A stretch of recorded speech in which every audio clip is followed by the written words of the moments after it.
National Electrical Code Section 518.4c addresses rated walls specifically in assembly occupancies.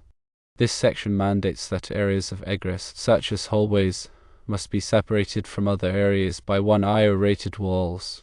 Now, focusing on the use of Romex, or non-metallic sheet cable, in these rated walls, the NEC Article 300.21 code stipulates that cables installed within a 1 IO rated wall must be installed in metal raceways or B-type NEC cables, which are metal clad. Therefore, when plans indicate that hallway walls are 1 IO rated, Romex cannot be used within those walls. However, for areas like office rooms, kitchens, and study rooms, if they are not required to be separated by rated walls, Romex can be a permissible wiring method. A practical recommendation is to utilize Type NEC cable or metallic raceways for electrical wiring in areas with 1 IO rated walls, such as the entrance hallway and the hallway leading toward the rear of the building. Conversely, Romex can be used for electrical wiring in other areas such as office rooms, kitchens, and study rooms, provided those areas do not require rated walls. To reiterate the key points, firstly, NEC Section 518.4c necessitates 1 IO rated walls for egress areas in assembly occupancies. Secondly, NEC Article 300.21 code prohibits the use of Romex within 1 IO rated walls, requiring metal raceways or Type NEC cable instead. Thirdly, Romex can be used in areas not separated by rated walls, such as offices, kitchens, and study rooms, provided they do not require a fire rating. Fourthly, compliance with these regulations ensures electrical safety and adherence to building codes within the church structure. Fifthly, the choice between Romex and NEC cable or metallic raceways depends on the specific wall rating requirements of each area within the building. For a more in-depth understanding, let's consider the specific requirements outlined in NEC 300.21, which covers spread of fire and products of combustion. The intent is to maintain the fire resistance rating of structural elements. Cables and raceways must be installed so that the fire-resistant capabilities of walls, floors, and ceilings are not compromised. This involves sealing any openings around wiring penetrations with approved fire-stopping materials to prevent the spread of fire and smoke. Article 300.21b covers the prevention of the spread of fire and products of combustion in hollow spaces. Electrical equipment and wiring installed in hollow spaces, vertical shafts, and ventilation or air handling ducts must be arranged so that they do not spread fire or the products of combustion.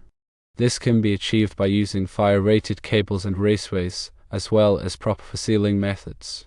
Article 300.21c focuses on the methods for closing or sealing penetrations. Where wiring passes through fire-resistant rated walls, partitions, floors, or ceilings, the openings around the wiring must be sealed or closed with an approved material that maintains the fire resistance rating. Acceptable methods include using fire-rated sealants, fire-rated sleeves, or other approved fire-stopping materials. Now let's delve a bit deeper into the types of cables that are acceptable for use in these scenarios. Firstly, Type NEC cable or metal-clad cable consists of insulated conductors enclosed in a metallic sheath. It provides excellent protection against physical damage and is suitable for use in both exposed and concealed locations. Type NEC cable is often used in commercial and industrial applications where added protection is required. Secondly, metal raceways, such as electrical metallic tubing (EMT) or rigid metal conduit (RMC), provide a robust enclosure for electrical conductors. EMT is a lightweight steel tubing that is easy to install and provides good protection against physical damage. RMC is a heavier gauge steel conduit that offers superior protection against impact and corrosion. Thirdly, fire-rated cables are specifically designed to maintain circuit integrity during a fire. These cables are constructed with materials that resist burning and melting, allowing them to continue functioning for a specified period under fire conditions. Fire-rated cables are often used in emergency systems, such as fire alarms and emergency lighting. Proper installation practices are crucial to maintaining the fire resistance rating of walls and floors. Firstly, when penetrating a fire-rated wall or floor, The opening should be only large enough to accommodate the cable or raceway. Excessive gaps can compromise the fire resistance rating. Secondly, all openings around cables and raceways should be sealed with an approved fire-stopping material.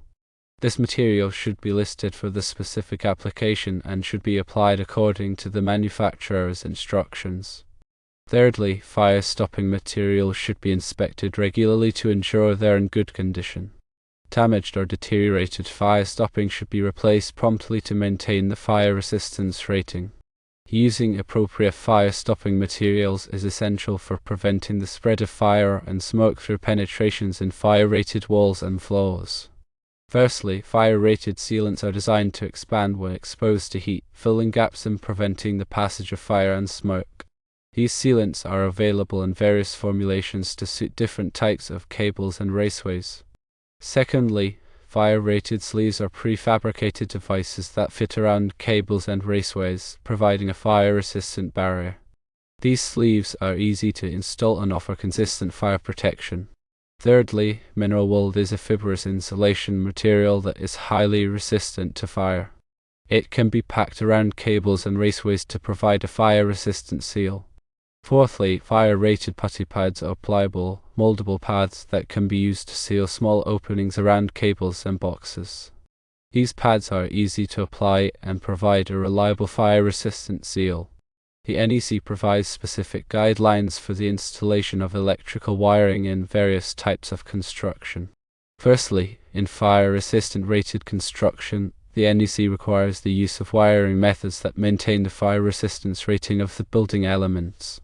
This typically involves the use of metal raceways or fire-rated cables. Secondly, in non-fire resistant rated construction, the NEC allows the use of a wider range of wiring methods, including non-metallic sheet cable Romex. However, even in non-fire resistant rated construction, it is important to follow good wiring practices to minimize the risk of fire. Thirdly, in damp or wet locations, the NEC requires the use of wiring methods that are suitable for the environment. This typically involves the use of cables and raceways that are listed for wet locations. Fourthly, in hazardous locations, the NEC requires the use of wiring methods that are designed to prevent explosions and fires. This typically involves the use of explosion-proof equipment and intrinsically safe wiring systems.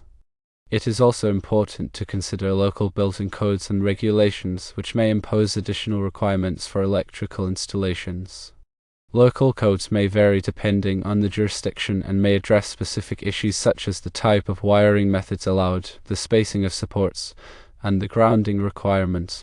It is the responsibility of the electrical contractor to ensure that all electrical installations comply with the applicable codes and regulations.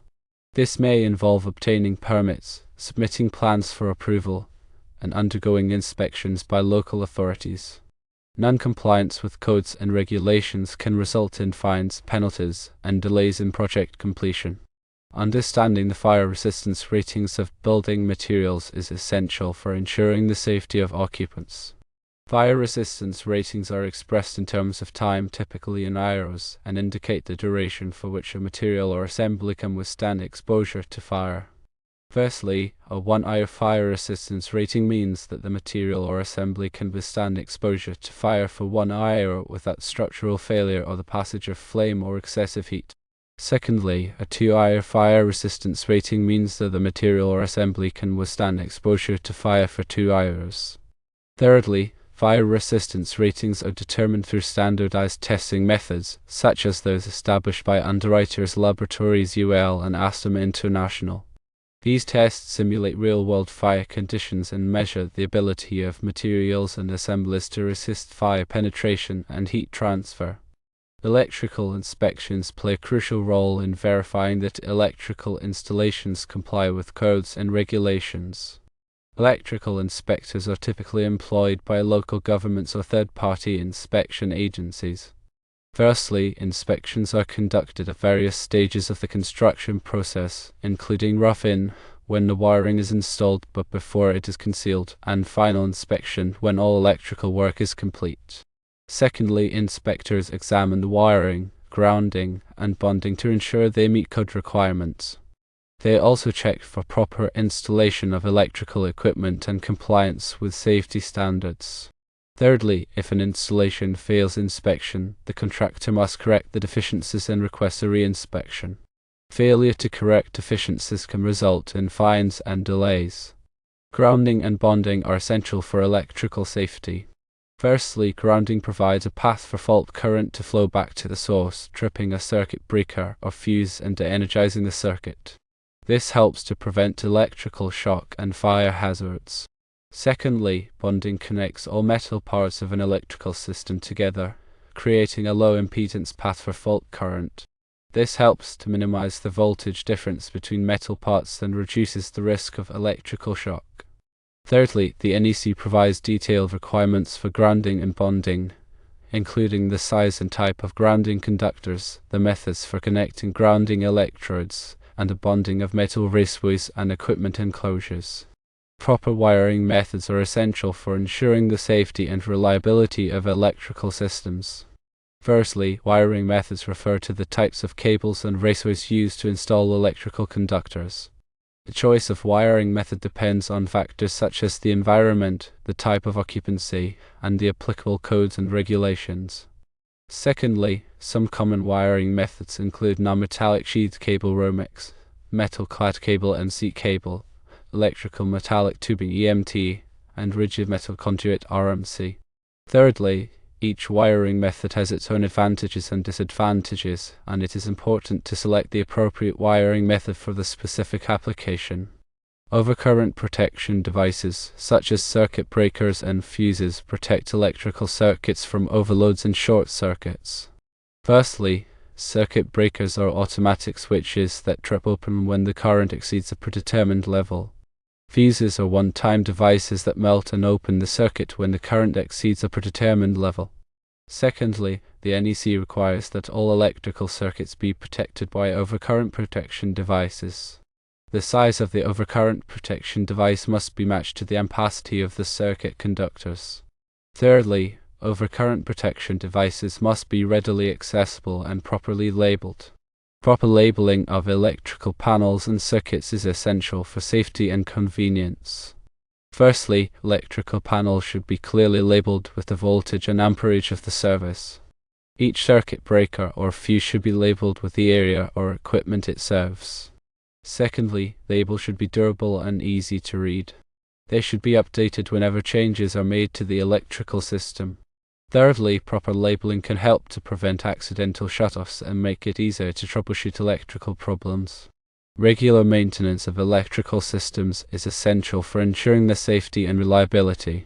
Firstly, maintenance tasks may include inspecting wiring for damage, tightening connections, cleaning equipment, and testing overcurrent protection devices. Secondly, maintenance should be performed by qualified personnel. A written record of all maintenance activities should be kept. Thirdly, regular maintenance can help to prevent electrical failures and extend the life of electrical equipment. Electrical safety training is essential for all workers who may come into contact with electrical equipment. Firstly, training should cover topics such as electrical hazards, safe work practices, and the use of personal protective equipment. Secondly, training should be provided by qualified instructors. Workers should be required to demonstrate their understanding of the material. Thirdly, regular refresher training should be provided to ensure that workers stay up to date on electrical safety practices. Personal protective equipment (PPE) is essential for protecting workers from electrical hazards. Firstly, PPE may include rubber gloves, safety glasses, and insulated tools. Secondly, PPE should be selected based on the specific hazards present. It should be properly maintained and inspected before each use. Thirdly, workers should be trained on the proper use of PPE. Safe work practices are essential for preventing electrical accident. Firstly, safe work practices may include energizing equipment before working on it, using lockout/tagout procedures, and maintaining a safe working distance from energized parts. Secondly, workers should be trained on safe work practices. They should be required to follow these practices at all times. Thirdly, regular audits should be conducted to ensure that safe work practices are being followed. Lockout/tagout procedures are used to prevent accidental energization of equipment during maintenance or repair. Firstly, lockout involves placing a lock on the disconnecting means, preventing it from being turned on. Tagout involves placing a tag on the disconnecting means, warning others not to turn it on. Secondly, lockout/tagout procedures should be followed whenever equipment is de-energized for maintenance or repair. Workers should be trained on these procedures. Thirdly, regular audits should be conducted to ensure that lockout/tagout procedures are being followed. The NEC provides detailed requirements for electrical installations in various types of occupancies, including residential, commercial, and industrial buildings. Firstly, the NEC is updated every 3 years to reflect changes in technology and best practices. It is important to stay up to date on the latest requirements. Secondly, the NEC is adopted by many states and local jurisdictions. It is the responsibility of electrical contractors to comply with the applicable codes and regulations. Thirdly, the NEC is a complex document, and it is important to seek guidance from qualified professionals when needed. In summary, understanding and adhering to the NEC, particularly sections related to fire-rated walls and appropriate wiring methods, is crucial for ensuring the safety and code compliance of electrical installations and structures like churches. Utilizing the correct materials and techniques such as MC cable or metal raceways in rated walls and Romex in non-rated areas is essential for protecting occupants and preventing fire hazards.